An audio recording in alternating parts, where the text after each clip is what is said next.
Muchas gracias, bro.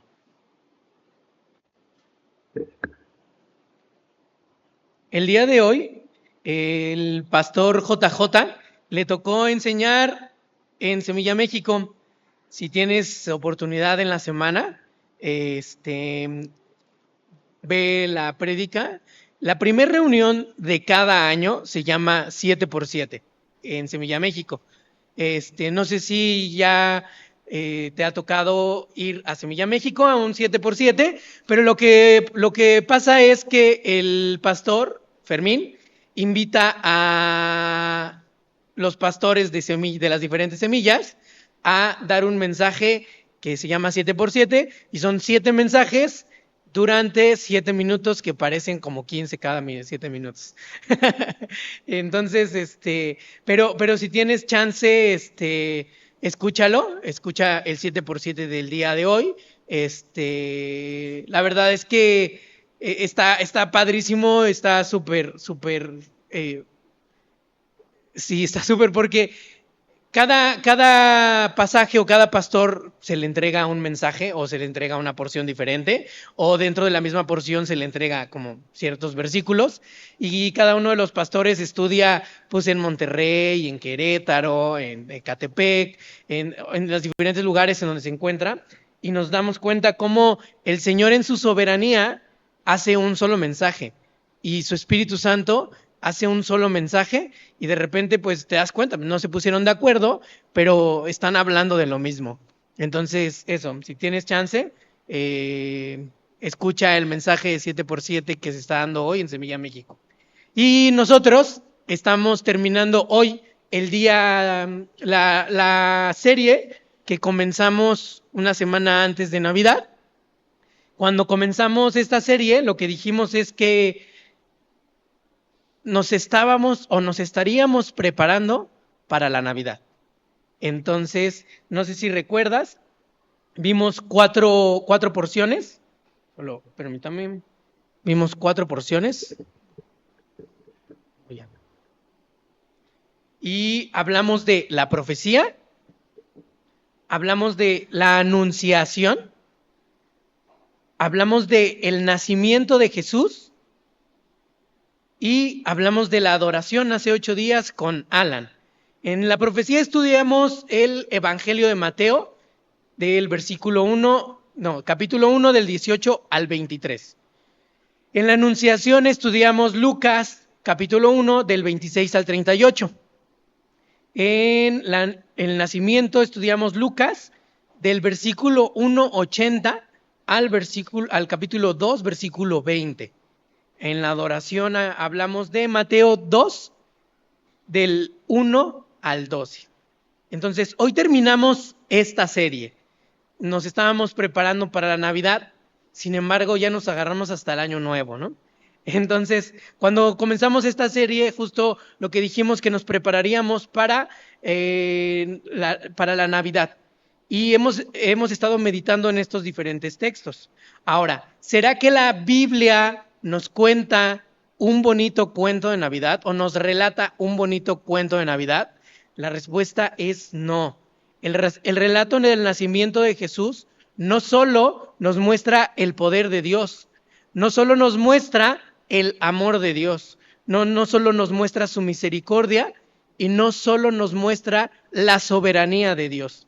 Cuando analizamos o meditamos a través de la Biblia en la Navidad, nos damos cuenta que se habla de la Navidad desde hace mucho tiempo. Se habla del nacimiento de Jesús desde hace mucho tiempo. Y nos pusimos a meditar que desde el Génesis se habla de la Navidad. Entonces, no, el relato de la Navidad o el relato del nacimiento de Jesús no nos habla solamente o no nos cuenta un bonito cuento. Más bien, lo que está haciendo es relatarnos una historia que a cada uno de nosotros nos demanda una respuesta. A cada uno de nosotros nos exige una respuesta. Entonces, ¿estás de acuerdo que si nos está demandando la Biblia una respuesta, que si la Biblia nos está exigiendo una respuesta, pues necesitamos saber cuál es la pregunta? Entonces, ¿a qué voy a responder? Eso es algo en lo que vamos a meditar el día de hoy, pero lo que vamos a hacer es meditar en nuestra serie. Vamos a hablar un poco de la profecía, un poco del nacimiento, un poco de la anunciación, un poco de la adoración, pero la intención del día de hoy es que nosotros conozcamos cuál es la pregunta que tenemos que resolver. Entonces, vamos a orar y entramos en nuestro estudio, ¿va? Señor, gracias por darnos la oportunidad de meditar en tu palabra. Te ruego que nos llenes de tu Espíritu Santo a cada uno de nosotros. Señor, queremos responderte a ti, Señor, con nuestras vidas en adoración y queremos y anhelamos, Señor, pertenecerte en todo momento. Gracias te damos porque haces tu obra en cada uno de nosotros, Señor, y sabemos que un día la perfeccionarás. En el nombre de Jesús, amén. Hablando de la profecía, cuando me tocó enseñar la profecía, me di cuenta que no definí qué era la profecía. Entonces, el pastor JJ en la siguiente reunión nos ayudó a definir la profecía. Y nos decía el pastor que la profecía habla a eventos futuros. Entonces son básicamente como la declaración de palabras que anuncian eventos futuros y pues en la Biblia nos encontramos con mucha profecía. Nos encontramos con muchas promesas o con muchos eventos que se anuncian antes de que sucedan. En la enseñanza el pastor nos daba ejemplos de la profecía justo para comprender o darnos cuenta cuál es la diferencia entre la profecía y la anunciación. Cuando se habla de la profecía, vemos que son eventos futuros, pero cuando se habla de la anunciación, estamos viendo que son eventos que se están cumpliendo y que hacen referencia a la profecía. Entonces, ¿por qué es necesaria la profecía? Si nosotros meditamos en la Biblia y vemos cuál es la primer profecía o cuál es la primer promesa que encontramos, básicamente nos encontramos con el protoevangelio, Génesis 3:15, en donde Adán y Eva cayeron en pecado, desobedecieron a Dios y entonces al desobedecer la instrucción que les habían dado de no comer del árbol de la ciencia del bien y del mal, entonces ellos son echados fuera del Edén.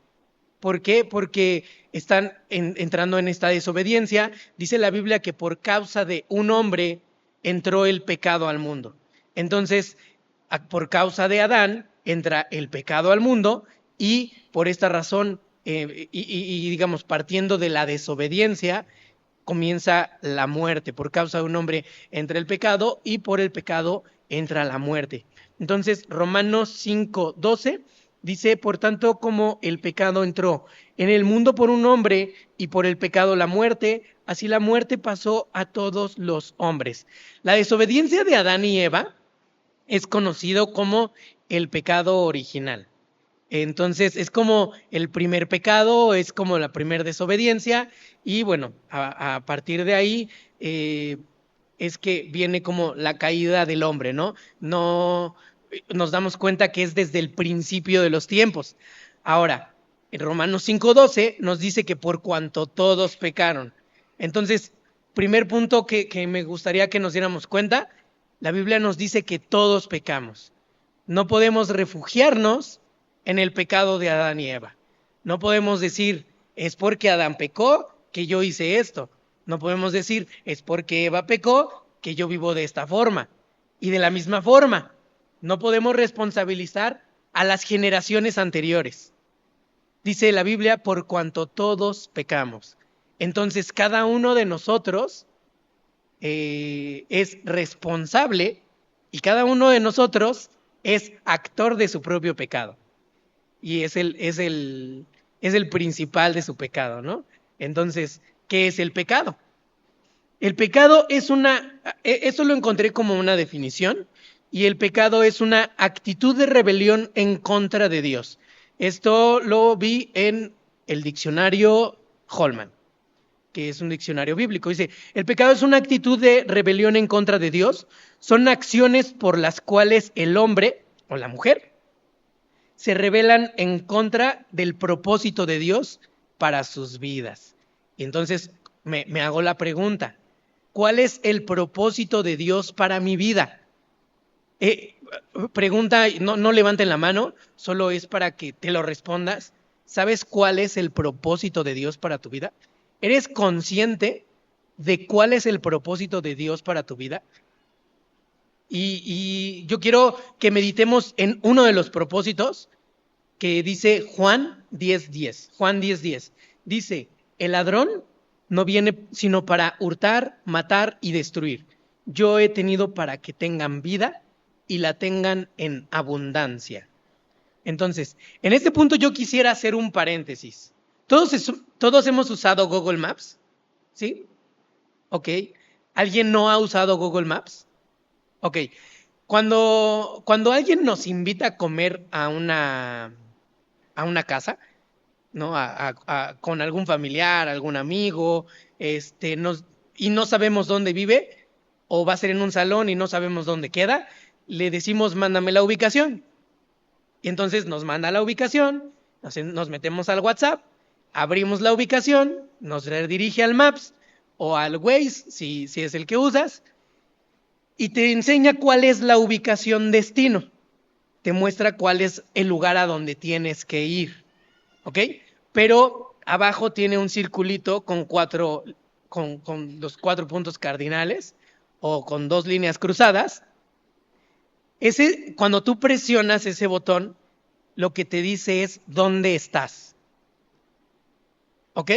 Entonces, lo que yo quiero hacerte la invitación es que activemos ese botón en nosotros. El día de hoy, que activemos ese botón y que nosotros, a lo largo de la enseñanza, a lo largo de la prédica, podamos ubicarnos dónde estamos.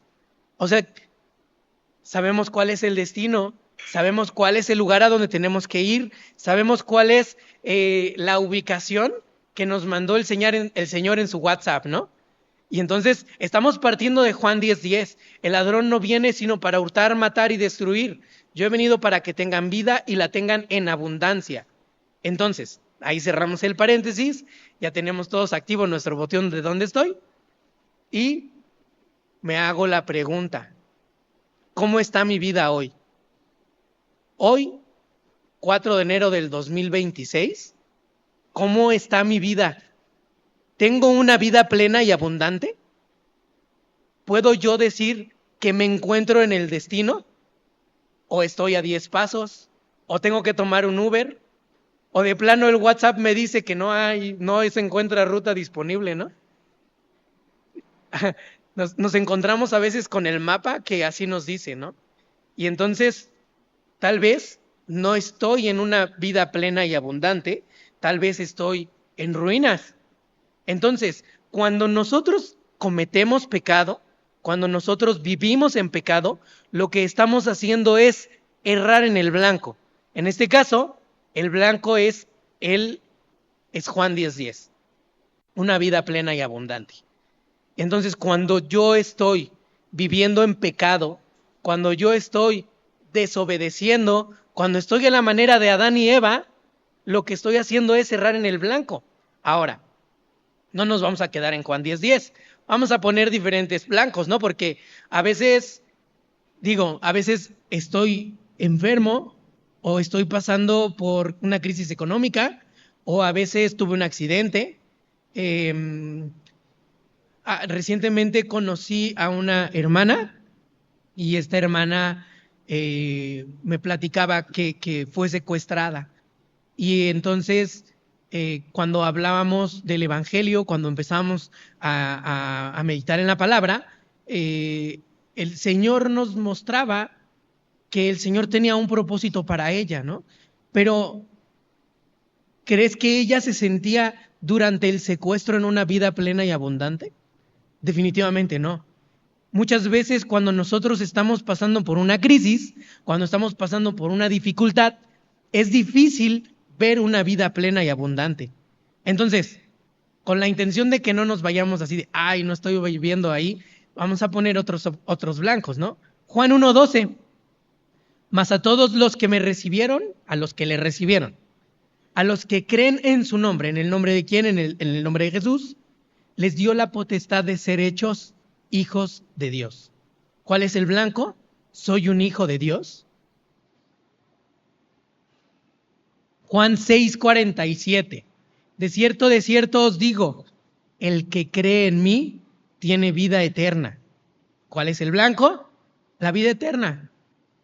Y nos percatamos, ¿no? Nos damos cuenta que el Señor no solamente tiene un propósito para mi vida, y también nos vamos a dar cuenta que no es el mismo propósito para todos, ¿no? O sea, muchos de nosotros somos puestos en una empresa, muchos de nosotros somos puestos en un negocio, muchos de nosotros somos puestos en una economía en donde no necesitamos trabajar, ¿no?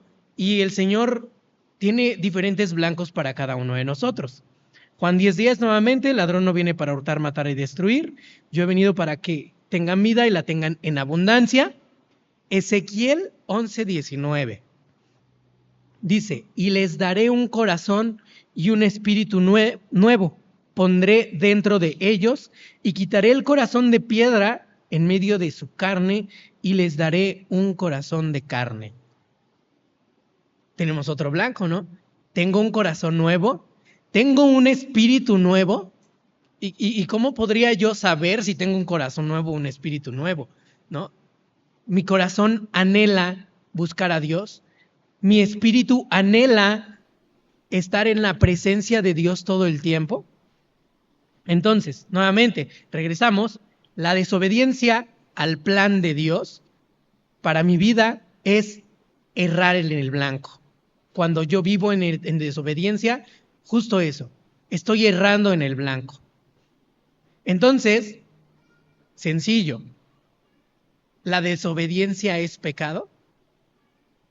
Sí, sí es pecado la desobediencia. Entonces, de repente cuando decimos, es que estoy viviendo en pecado, o me estoy defendiendo, yo no vivo en pecado, ¿no? Yo no estoy en adulterio, yo no robo, yo no tomo, yo no miento, yo no... Pero con el simple hecho de desobedecer una instrucción de Dios, estamos errando en el blanco y estamos en pecado. Ahora, la paga del pecado es muerte. Y cuando pensamos en que la paga del pecado es muerte, definitivamente todos nosotros merecemos la muerte de inmediato. Entonces, la pregunta que hice hace rato es, ¿por qué es necesaria la profecía?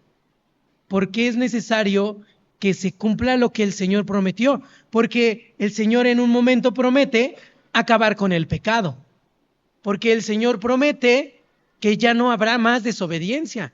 Porque el Señor promete un espíritu nuevo. Porque el Señor promete un corazón nuevo. Porque entonces ya no voy a vivir agobiado por mi carne. Entonces, en Génesis Dios promete a un Salvador. Y por medio de la profecía, por medio de una promesa. Y a lo largo de la Biblia, a lo largo de la historia, nos damos cuenta que Dios es fiel. Y que Él no es hombre para que mienta, ni hijo de hombre para que se arrepienta. Y esto también lo estuvo repitiendo el pastor a lo largo de sus enseñanzas, Números 19:21.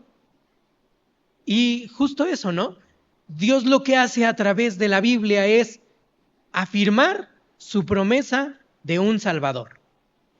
Entonces, ¿qué es lo que vimos? Vimos a María, vimos a José, vimos cómo tanto José como María eran del linaje de David porque era necesario que el Mesías viniera de David. Porque era una promesa del Señor que un hijo de David se sentaría en el trono. Entonces, nuevamente, la profecía apunta al futuro. La profecía está hablando a lo que va a suceder. Creo que les dije mal el versículo de Números, es Números 23:19. Números 23:19, Dios no es hombre para que mienta, ni hijo de hombre para que se arrepienta. Él dijo y no hará, habló y no lo ejecutará. Entonces, hablando de la profecía, esto es lo que vimos. También vimos la anunciación. Y entonces, durante la anunciación, el pastor JJ nos explicaba que justo lo que decía, ¿no? La anunciación está hablando de los relatos que están sucediendo. Para eso nos trasladamos a ese tiempo, entonces el ángel llega y está hablándole a María, está hablándole a José, está hablándole a los pastores y les está mostrando que la profecía se está cumpliendo. Y le está mostrando que María es un instrumento del Señor. Y le está mostrando a José que María es un instrumento del Señor. Y que su palabra es fiel. Y que su palabra es confiable. Y que, como lo prometió desde hace mucho tiempo, desde el principio de los tiempos, que la Virgen concebiría. Entonces le dice a José, no temas recibir a María, porque lo que en ella es engendrado del Espíritu Santo es. Ahora, me gustaría citar al pastor JJ como lo decía, y decía así, dice, la anunciación no solo es un cuento de Navidad, es el cumplimiento de las promesas que Dios nos da desde la fundación del mundo, y este cumplimiento demanda en cada uno de nosotros una respuesta de fe. Entonces, la anunciación sucede en tiempos del Imperio Romano. Para ese tiempo no hay nadie del trono de David, del linaje de David, sentado en el templo, sentado en el trono de Israel. ¿Por qué? Porque está gobernando Roma. Vimos que María era una pequeñita de 16 años, aproximadamente, que era elegida por Dios y que era un instrumento de Dios. Vimos que el ángel se presenta a María y que María se turba, María se espanta y no tenemos la imagen del ángel, la Biblia no lo describe, pero definitivamente pues que alguien se te aparezca así y de repente escuchar el mensaje que le está dando es lo que vemos que a María hace que se turbe, ¿no? Pero, ¿qué es lo que le dice el ángel? No temas. Y es un mensaje que cada uno de nosotros puede recibir el día de hoy.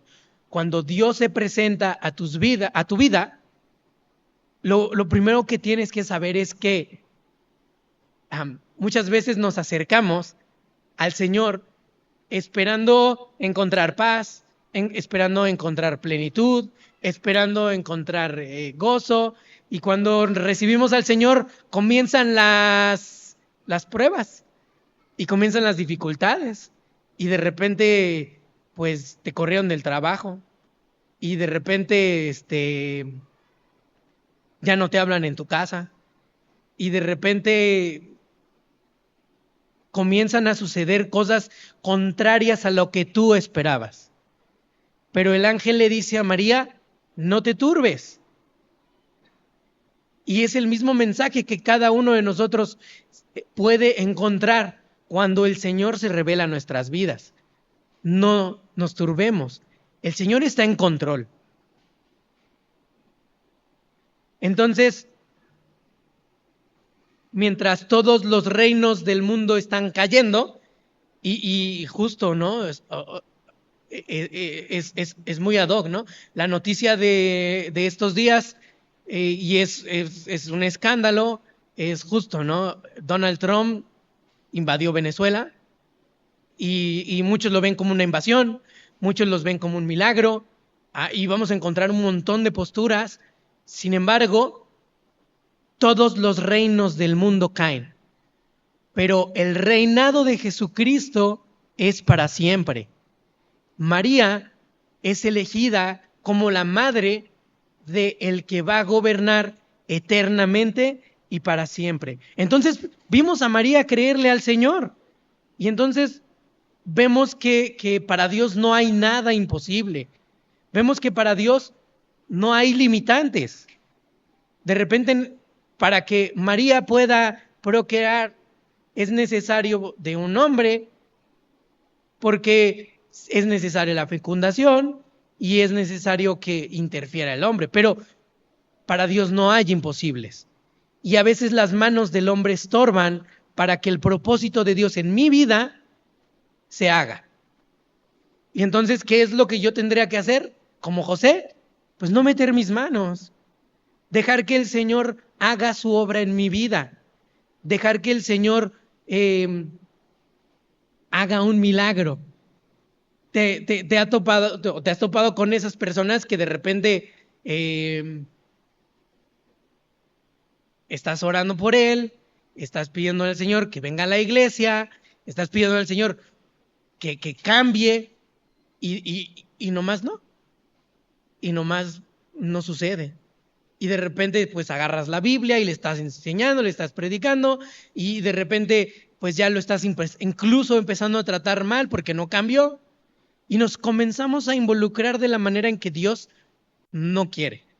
Entonces eso, realmente necesitamos, justo como José, dejar que el Señor haga su obra en mi vida y dejar que el Señor haga su obra en la vida de otros. Y entonces vimos el nacimiento. En el nacimiento vimos que a pesar del gobierno, a pesar de las circunstancias, la fidelidad de Dios no ha cambiado. La fidelidad de Dios continúa vigente. Y quiero como que meditemos, la fidelidad de Dios al día de hoy es vigente.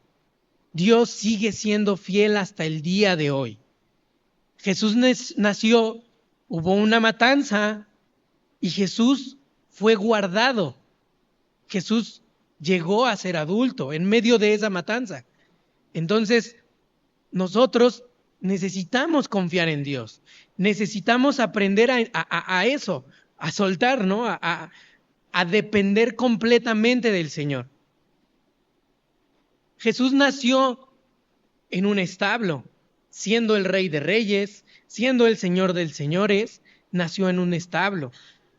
Él vino a nacer en un establo porque se está identificando con los humildes, se está identificando con los pobres. Y ahí sí entramos muchos, ¿no? Entonces, vimos a Jesús naciendo en medio del peligro, en medio de los animales, en medio de la dificultad, en medio de la matanza, en medio de los problemas, en medio de un imperio que está celoso y que está buscando quedarse para siempre. Y Jesús es guardado hasta su edad adulta. Ahora, Jesús no está usando su autoridad.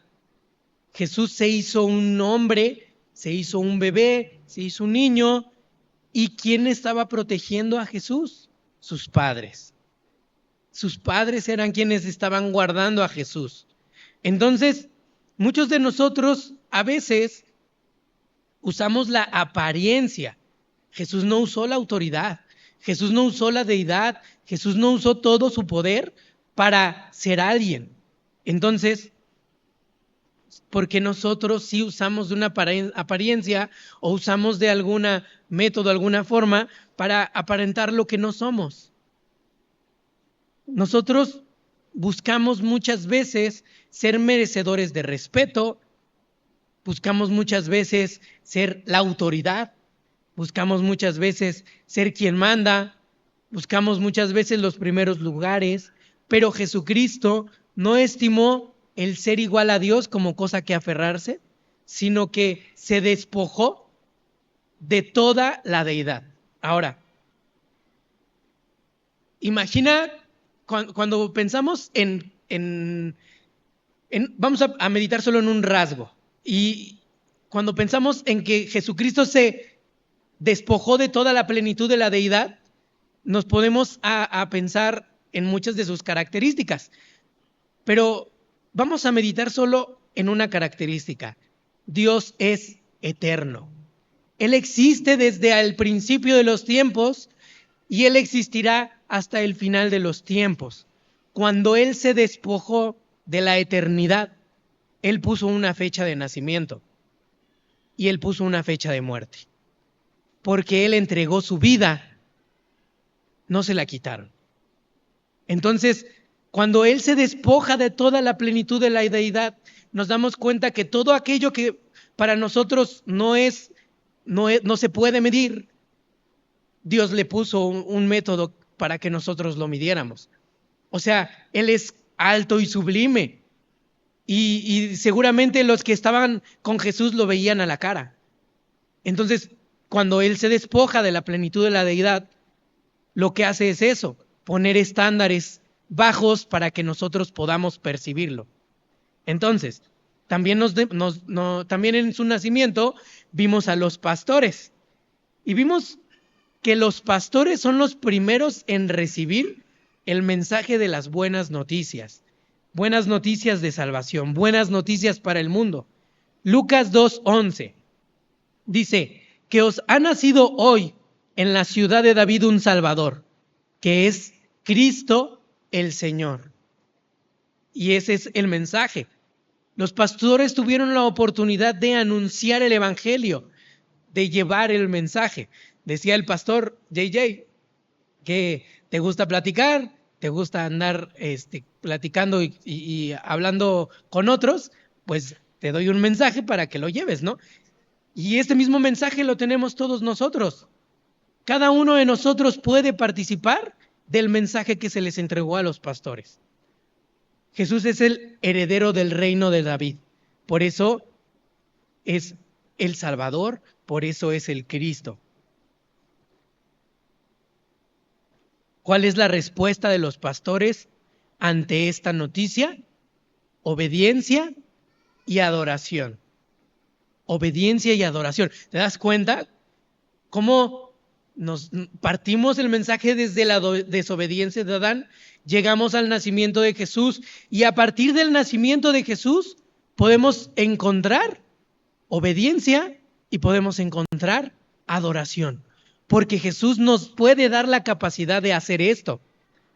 Ahora, hace 8 días, en la adoración, vimos que la adoración es como respondo yo a los atributos de Dios. También Alan nos enseñaba un poco de qué es la alabanza, y la alabanza es más dirigida a sus acciones de Dios. Entonces, Dios, digamos que en su poder, lo que hace es, no sé, me sana una enfermedad y yo le alabo porque me sanó. Pero porque Él es eterno, porque Él es bueno, porque Él es Dios, yo le adoro porque Él es digno de toda la adoración.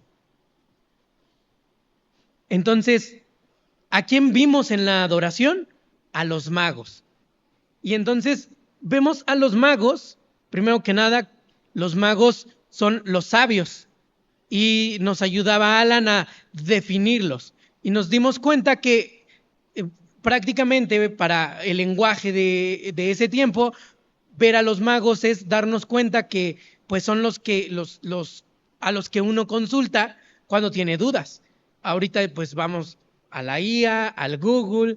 En ese entonces tenías que ir con los sabios, con los magos, para saber algo con respecto a cualquier tema. Entonces, vimos que estos sabios estudiaron las profecías y revisando las escrituras se dieron cuenta que el rey de Israel iba a nacer. Entonces, durante la enseñanza de Alan, vimos algunos principios de adoración. Número 1, me va a costar adorarle. La adoración tiene un costo. Número 2, ¿qué costo nos decía Alan? Recursos, tiempo, mi vida, mis sueños. Otro punto es la adoración me lleva a actuar. Entonces, los escribas y los sacerdotes, cuando fueron consultados, Herodes los manda a llamar y les dice, ¿qué es esto a lo que refieren los sabios? Y, pues sí, es que Nazaret va a nacer el Salvador. Y entonces los escribas no actuaron. Los escribas solo se quedaron con el conocimiento y se quedaron. Los magos siguieron buscando. caminaron hacia el lugar en donde se encontraba el Señor. Entonces, Herodes, pues simplemente no hizo nada. O sea, ni conocimiento buscó. O sea, solamente se quedó consultando y vayan y tráiganmelo. Entonces, otro principio es lo que tú idolatras, eso te guía. ¿Qué es lo que yo podría estar idolatrando? Es el poder, el dinero, el conocimiento o incluso la religión. Y el último principio que vimos con Alan es la adoración me lleva a entregar todo. Entonces, ¿qué es lo que vimos? Vimos a Jesús como Rey de Reyes y Señor de Señores. Y vimos a Jesús como sumo sacerdote. Ahora sí, ¿qué es lo que podemos concluir a lo largo de nuestra serie? Que aquella luz verdadera que alumbra a todo hombre vino a este mundo. Juan 1:9, aquella luz verdadera que alumbra a todo hombre vino a este mundo. ¿Qué es la luz? Leyendo un poco o investigando un poco acerca de la luz, veo que o podemos ver que la luz tiene una evolución y de repente pues pareciera que solo llegaron los focos, pero no, ha evolucionado a lo largo del tiempo y pues muchos nos ilustran las películas, ¿no? Vemos cómo al principio para poder iluminar las personas lo que usaban era una fogata, hacían una fogata, iluminaban, porque realmente ningún hombre puede andar en oscuridad. Entonces usan las fogatas e iluminan como una zona grande. Posteriormente lo logran compactar y hacen las antorchas. Posteriormente lo compactan más y hacen las lámparas que ya tienen como una gasolina o un combustible. Ya la podemos apagar y prender, pero es lo que alumbra. El versículo 9 dice, aquella luz verdadera. Todo lo que el hombre ha intentado usar para iluminarse no es verdadero. Todo lo que el hombre ha intentado crear para crear luz no es verdadero. Es más, ¿podríamos pensar que el sol es verdadero? O sea, ¿el sol es la luz verdadera? Apocalipsis 22:5.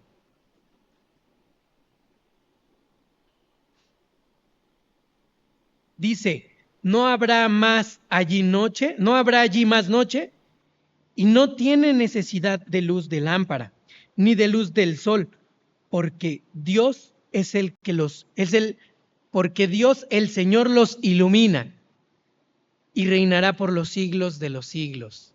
Jesús es la única luz verdadera. Aún el sol se va a acabar un día. El sol será quitado. Entonces, te has puesto delante de un espejo cuando no hay luz. No ves nada. O sea, realmente no te puedes reflejar. Cuando tú te pones delante del espejo, incluso en un lugar donde no conoces, si tú intentas caminar en la oscuridad, es imposible. Es más, muchas veces en un lugar que conocemos, en la casa, si se va la luz, ahí estoy buscándole nada más, ¿no? Entonces, otra cosa, ¿te has puesto a pensar que el sol no tiene la capacidad de iluminar a todo hombre? O sea, sí ilumina a todo el mundo, pero la mitad de 12 horas y la otra mitad otras 12 horas. Entonces, Jesucristo es la luz verdadera que alumbra a todo hombre. Puedo venir a Él y ver. Puedo venir a Él y caminar por un sendero seguro. Entonces Juan 1:9 dice, aquella luz verdadera que alumbra a todo hombre venía a este mundo. Lo habíamos mencionado hace rato, que Jesucristo siendo en forma de Dios, no estimó el ser igual a Dios como cosa que aferrarse, sino que se despojó de toda la deidad, se despojó de todas sus características, de todo lo que lo hace Dios, y entonces se hace hombre, y estando en la condición de hombre, se hizo siervo, se hizo semejante a los hombres. Entonces, él se humilló. Juan 1:10 dice, en el mundo estaba, y el mundo por él fue hecho, pero el mundo no le conoció. Génesis 1, versículo 1 y versículo 2 dice, en el principio creó Dios los cielos y la tierra estaba desordenada y vacía, y las tinieblas estaban sobre la faz del abismo, y el Espíritu de Dios se movía sobre la faz de las aguas. Dios se encuentra en el mundo desde el principio de los tiempos. Él fue quien nos creó, Él fue quien nos hizo. Él ya estaba aquí. Cuando nosotros comenzamos a llegar, cuando nosotros nacimos, Él ya estaba aquí. Y dice que el mundo no le conoció. ¿Por qué? ¿Por qué de repente es difícil darnos cuenta de Dios? Por la desobediencia, por el pecado, porque me gusta vivir de esa forma, porque no quiero dejar mi pecado. En el versículo 11 de Juan 1 dice, a lo suyo vino y los suyos no le recibieron. ¿A qué vino Jesús? El pastor JJ nos decía que Jesucristo es el único hombre que vino exclusivamente para morir. Es la razón por la que Él vino. Y nos decía, sí, todos venimos y todos vamos a morir, pero no es nuestro propósito. O sea, yo no ando por el mundo diciendo, oye, ¿cuál es tu plan de vida? Me voy a morir un día, ¿no? O sea, no. Y a lo suyo vino. Lucas 2:49 nos relata, prácticamente Jesús es un niño y Jesús se le perdió a sus papás. Y cuando le encuentran, le preguntan, ¿dónde estabas? Y Jesús dice, ¿por qué me buscabais? ¿No sabéis que en los negocios de mi Padre me es necesario estar? Jesús sabía a qué venía desde pequeño. Muchos de nosotros llegamos a los 40 y todavía no tenemos nada, no tenemos un plan, no sabemos qué vamos a hacer, ¿no? Llegamos a los 30, llegamos a los 40 y seguimos así y todavía no tenemos nada. Jesús desde pequeño sabe cuál es su propósito en el mundo. Dice que a lo suyo vino, pero los suyos no le recibieron. ¿Por qué dice que los suyos no le recibieron? En el libro de Josué, capítulo 7, se describe el pecado de Acán. ¿Qué es lo que sucede con Acán? Josué está llevando a la batalla al pueblo y están victoria tras victoria y entonces les dice que no tomen nada, pero Acán toma un manto babilónico y lo esconde. Y entonces a partir de ese momento dejan de tener victoria. Comienzan a ser derrotados, comienzan a ser vencidos y comienza como una mala racha. ¿Qué es lo que hace Josué? Va y le pregunta a Dios y Dios le dice, hay pecado en el pueblo. ¿Qué es lo que hace Dios? Comienza a dividir a todos por tribus y luego los divide por familias y de las familias elige a una casa. Luego los divide por hombres de esa casa y de esa casa elige a uno y elige a Acán. Y lo que hace Dios es mostrar quién de toda la nación es el que cometió un pecado. Ok, esta imagen solamente la traje porque es la misma técnica que el Señor usa para llevarnos a Jesús. El Señor está en el mundo. Él murió por todos. Sin embargo, para que nosotros podamos reconocer al Salvador, el Señor elige a una nación. Y de esa nación elige a una tribu. Y de esa tribu elige a un hombre. Y de ese hombre se sigue el linaje. Y entonces nos damos cuenta en los evangelios o a lo largo de la Biblia, nos vamos a encontrar con genealogías. Y entonces las genealogías, ¿en dónde terminan? En Jesús. Entonces Jesús vino a salvar al mundo, pero las personas que son de su pueblo, el pueblo que escogió el Señor, no lo reconocieron y no lo aceptaron. Y entonces dice que a los suyos vino y los suyos no lo recibieron. Nosotros nos damos cuenta cuando leemos las Escrituras y cuando vemos la historia y vemos a Adán, luego vemos a Abraham, luego vemos a Jacob, luego vemos a David y no solo eso, ¿no? O sea, el Señor, por si se nos perdía, también nos da una ubicación geológica y nos dice que va a ser en Israel y luego que va a ser en Nazaret y vamos ubicando al Señor y todo se va encerrando. Entonces, Jesús le pertenece a un pueblo, pero su pueblo le rechazó. ¿Cómo sabemos que le rechazó? Lucas 23, del versículo 20 al 23. Pilato está intentando soltar a Jesús y quiere matar se me fue el nombre, a Barrabás.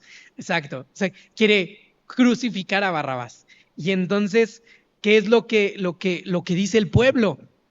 Pilato les dice, ¿crucificamos a Barrabás y soltamos a Jesús? ¿O qué hacemos con Jesús? Y el pueblo grita, crucifícale. A los suyos vino y los suyos no le recibieron. Juan 1:12. Mas a todos los que le recibieron, a los que creen en su nombre, les dio la potestad de ser hechos hijos de Dios. Quiero hacer énfasis en una sola palabra. Todos. Jesucristo vino a salvar a todos. Cuando vemos linajes, cuando vemos ciudades, cuando vemos todo esto, lo que nos hace es ayudarnos a identificar al Salvador que el Señor dispuso desde el principio de los tiempos por causa de mi pecado. Ya no vamos a culpar a Adán y a Eva. Ya no vamos a culpar a papá y a mamá. Ya no vamos a culpar al abuelo, ya no vamos a culpar al vecino, ya no vamos a culpar a mis hermanos que me hacía bullying desde chiquito. Yo soy responsable de mi pecado. Jesucristo vino a salvar a todos. ¿Qué tengo que hacer? Mas a todos los que le recibieron, a los que creen en su nombre. Te lo voy a leer en la NTV. Dice, pero a todos los que creyeron a él y lo recibieron, les dio el derecho de ser hijos de Dios. Nuevamente, ¿qué es lo que tengo que hacer? Creer, recibir a Jesús. Somos hijos de Dios por haber depositado nuestra confianza en Jesús. A quienes vimos en nuestra serie creyéndole a Jesús, creyéndole a Dios, a María, a José, a los magos, a los pastores. Y vemos que Dios tenía un plan para María. Vemos que Dios tenía palabras de aliento para José. Vemos que Dios tenía dirección para los magos. Vemos que Dios tenía un mensaje para los pastores. Hermanos, Dios tiene un plan para cada uno de nosotros. Versículo 13 de Juan 1. Los cuales no son engendrados de sangre, ni de voluntad de carne, ni de voluntad de varón, sino de Dios. Necesitamos nacer de nuevo. Nicodemo vino a Jesús en Juan capítulo 3. Nicodemo vino a Jesús, se acerca y le dice, ¿qué haré? No, le hace otra pregunta. Le dice, sabemos que vienes de Dios por las cosas que haces.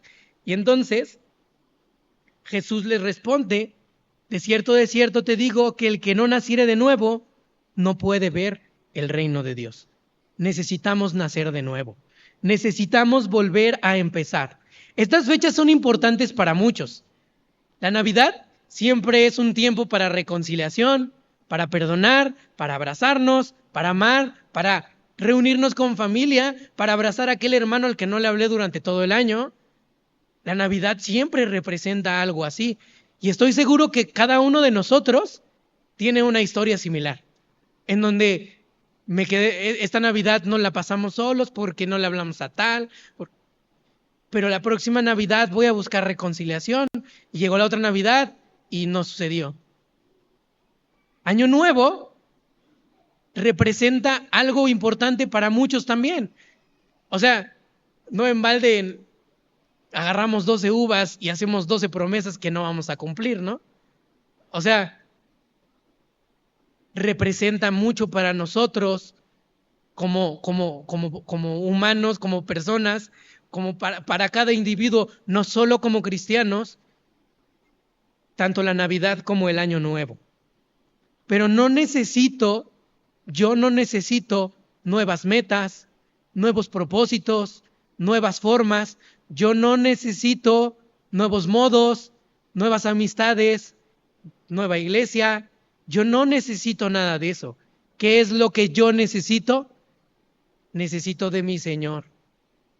Necesito a mi Señor en mi vida. Necesito que Él venga a relacionarse conmigo.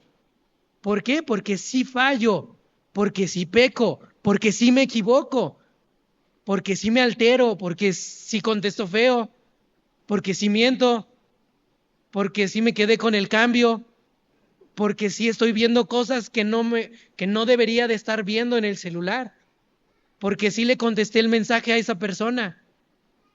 Y tú puedes agregarle las cosas, tú puedes agregarle tu propia lista.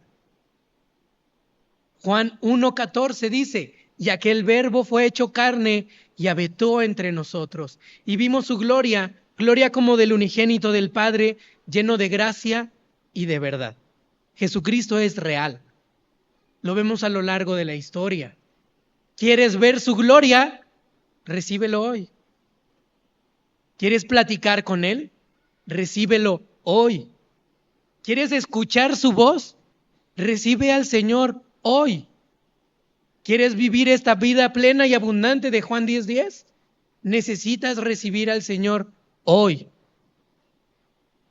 Esto no nos exime de los problemas y no nos exime de circunstancias difíciles, no nos exime de las enfermedades, no nos exime de los pleitos. Es más, mi carne va a seguir ahí. Mi carne va a seguir ahí. ¿Voy a ser el mismo? Mi anhelo es que no lo seamos. El Señor nos va transformando y vamos caminando de gloria en gloria y vamos viendo cómo Él crece a través de nosotros. Y vemos que mientras nosotros menguamos, Él crece. Mientras nosotros le damos oportunidad a su gloria, a su espíritu, a su vida en mí, entonces su obra va creciendo en mí. Entonces, ¿recuerdas que te pedí que activaras el GPS? ¿En dónde te encuentras? ¿Cuál es tu ubicación actual? ¿Estoy en el lugar de Adán y Eva? ¿Y ni siquiera he recibido al Señor y me estoy escondiendo de su presencia y me da vergüenza porque le desobedecí? Y solo quisiera hacer una invitación. Y esta invitación es para todos aquellos que no han recibido nunca al Señor como Salvador, al Señor en sus vidas. Y mi pregunta es, ¿quieres recibir al Señor Jesús el día de hoy?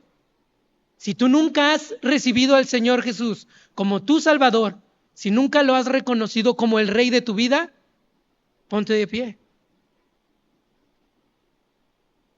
El mensaje de salvación es nuevo cada mañana.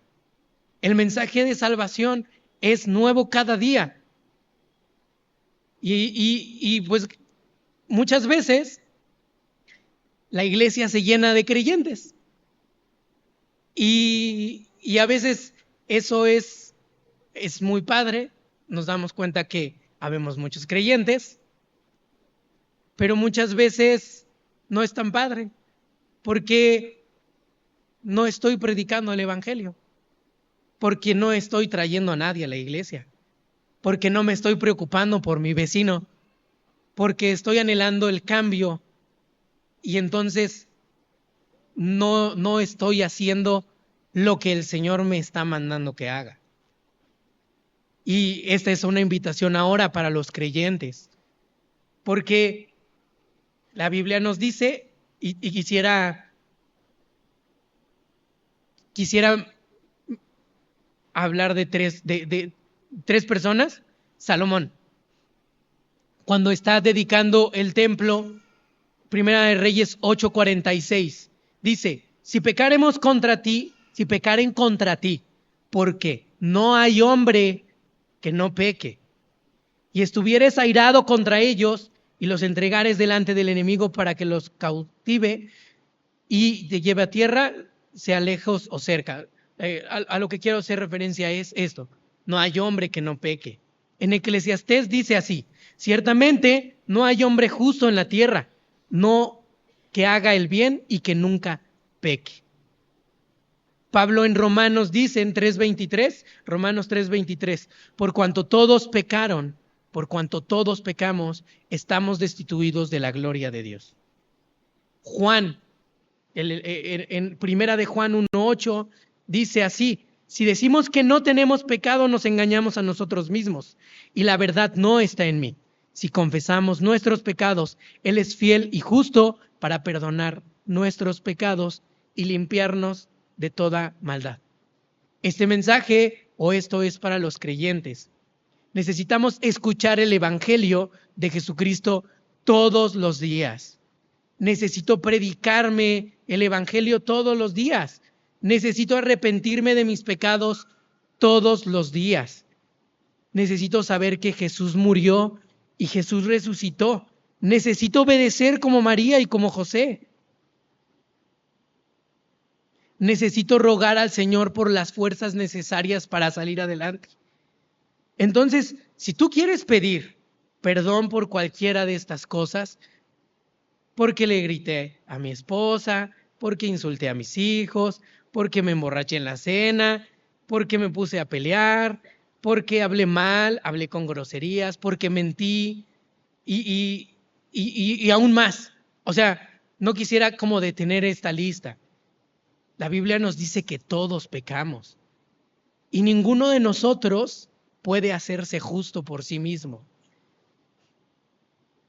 Tal vez yo quiero pedirle al Señor solamente perdón porque el día de hoy no quería venir a la iglesia. Tal vez yo quiero pedirle perdón al Señor porque hoy no hice mi devocional. Tal vez estoy caminando como los magos en adoración, pero sé que he fallado al blanco y yo quiero pedirle perdón al Señor por eso. Esta es una invitación para la iglesia. Si quieres rogarle al Señor tiempos, justo como renovar nuestros votos con el Señor. Señor, quiero empezar de nuevo. Señor, quiero caminar de tu mano nuevamente. Señor, quiero comenzar a predicar el Evangelio. Señor, quiero traer a los no creyentes a la iglesia. Señor, yo quiero hacer tu voluntad. Pongámonos de pie y pidamos al Señor que Él sea quien haga su obra en cada uno de nosotros. Lucas 2:11 nos dice que os ha nacido hoy en la ciudad de David un Salvador, que es Cristo el Señor. Y hoy el Señor quiere también nacer en nuestros corazones, darnos un corazón nuevo, darnos un corazón que le agrade. Entonces, vamos a rogar al Señor que sea Él haciendo su obra en nuestras vidas, ¿va? Señor, muchas gracias porque definitivamente no hay forma en la que yo pueda buscarte y no hay forma en la que yo pueda o quiera, Señor, hacer tu voluntad sin tu Espíritu Santo. Por eso quiero rogarte, Señor, que a cada uno de mis hermanos, a mí, a tu familia en Ecatepec, Señor, la llenes de tu Espíritu Santo y que cada uno de nosotros, en el lugar en el que nos encontremos, podamos glorificarte, podamos buscar tu voluntad, predicar tu evangelio, Señor. Queremos y anhelamos que tú seas anunciado, Señor. Ecatepec necesita conocerte. Mi familia necesita conocerte, Señor. Mis vecinos necesitan conocerte. Mis hijos, todos, Señor, todos necesitan conocerte. Y quiero rogarte, Señor, por eso. Perdónanos porque en cierto modo hemos fallado, Señor, en no hacer tu voluntad, en desobedecer. Probablemente hemos cometido algún pecado grave, Señor. Probablemente nos hemos equivocado. Pero, Señor, anhelamos agradarte. Anhelamos glorificarte. Anhelamos levantar nuestras manos y, Señor, anhelamos tu presencia por sobre de todas las cosas. Haz tu obra en el nombre de Jesús. Amén.